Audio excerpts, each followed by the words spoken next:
After deadly shootings in West Texas and El Paso, lawmakers now from both parties say preventing gun violence is their top priority, but lawmakers disagree on just how to fix that problem.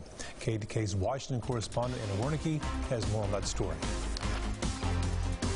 This was just literally in our backyard. Texas Republican Congressman Jody Arrington says West Texas is grieving after 2 mass shootings claimed more than 24 lives in the past month. It's an unspeakable evil what that perpetrator did to our fellow citizens in West Texas. Arrington wants to make sure guns don't end up in the wrong hands, but he says that doesn't mean restricting guns from law-abiding citizens. I think we as government officials and legislators have to balance doing what we can without compromising our fundamental rights and freedoms. It's a balance between the right to have a gun and the human right not to get shot, and we are failing on that human right. As a former ATF agent, David Chipman says not everyone should be allowed to own a gun. If we really want to take a bite out of violent crime, we got to focus on violent people. Chipman points to H.R. 8, a bill already passed by the House that would require background checks for every firearm sale. And it would have prevented the Odessa shooting